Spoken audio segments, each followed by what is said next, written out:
Olá, queridos alunos, tudo bem com vocês? Nós vamos continuar com o capítulo 6 e agora nós vamos ver a respeito da história deste profeta chamado Elias. Bom, na aula passada vocês tiveram que ler o capítulo 17 de 1 de Reis e lá vocês puderam compreender o início deste grande conflito que estava se formando, o que na verdade já estava acontecendo. Mas aqui você está vendo Elias sendo enviado por Deus para uma tarefa muito difícil. Sim, Elias tinha decretado, por ordem de Deus, que não choveria mais, ou pelo menos não iria chover durante 3 anos ali em Israel. O rei Acabe, então, muito furioso, junto a Jezabel, procuram Elias por todo quanto é lugar para poder matá-lo. Passaram-se aqueles 3 anos. Elias recebe a ordem de Deus para ele se apresentar diante de Acabe, do rei Acabe.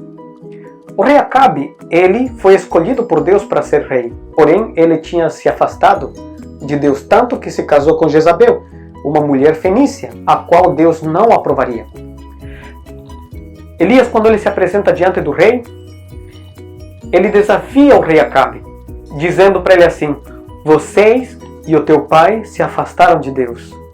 Vocês querem ver realmente quem é o Deus que nós servimos? Vocês querem saber quem realmente é Deus a quem eu sirvo? Então vamos fazer o seguinte: pede para todos os teus sacerdotes ou profetas, assim como você quiser chamar, os profetas de Baal, os profetas de Azerá, vamos fazer o seguinte: vamos ver quem realmente é o Deus verdadeiro. Elias, ele desafia o rei Acabe e Jezabel para poder subir no Monte Carmelo e lá oferecer um altar, ou sacrifício diante de um altar para os deuses. Eram basicamente 450 profetas de Baal e mais ou menos uns 400 profetas de Azerá. Os deuses da rainha Jezabel edificaram aquele altar. Elias, por sua vez,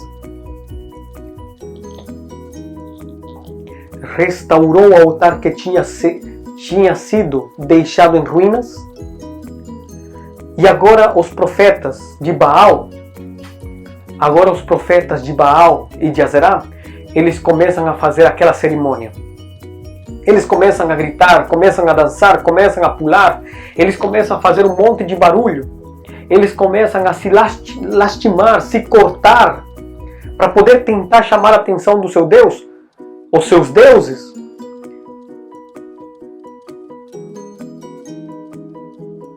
Mas absolutamente nada acontecia. Chegou um momento que Elias, ele provoca dizendo assim: gritem mais alto, é provável que o Deus de vocês talvez esteja dormindo, então levantem a voz. Depois de terem feito tudo o que eles podiam ter feito para chamar a atenção do Deus Baal e Azerá, nada aconteceu. Era mais ou menos às 3 horas da tarde. Elias se levanta e agora ele pede para que tragam alguns galhos secos e coloquem em cima do altar. Mas também que ele pede algo estranho. Ele pede para que peguem algumas bacias de água e molhem todo o altar. E mais, fizessem talvez até uma valeta em cima para que ficasse encharcado de água. E antes mesmo dele pedir para que Deus se apresente, sabe o que ele faz? Ele faz uma oração dizendo assim.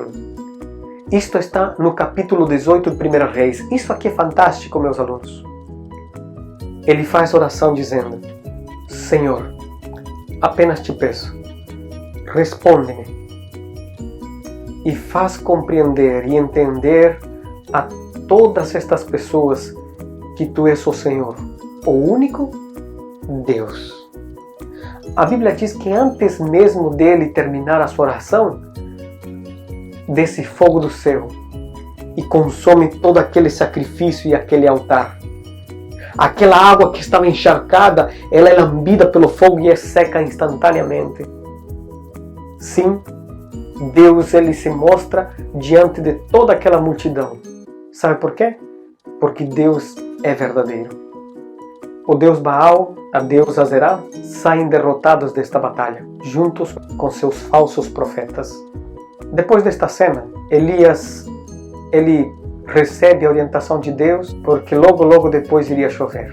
Lembra? 3 anos se passaram e por ordem de Deus houve essa seca. No Carmelo, Deus se apresenta derrotando aqueles deuses falsos e aquela seca termina.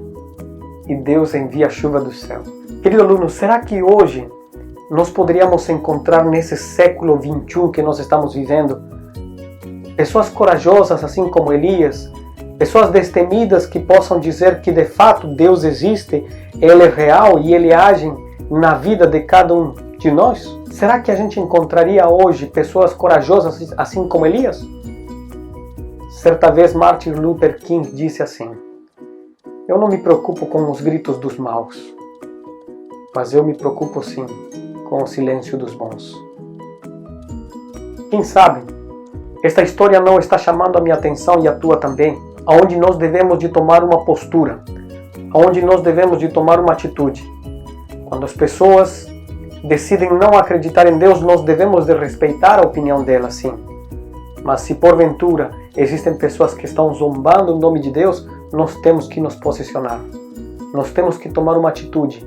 Nós temos que demonstrar a nossa fé nesse Deus que nós tanto acreditamos e amamos. Que Deus te abençoe. Que Deus te fortaleça cada vez mais a tua fé.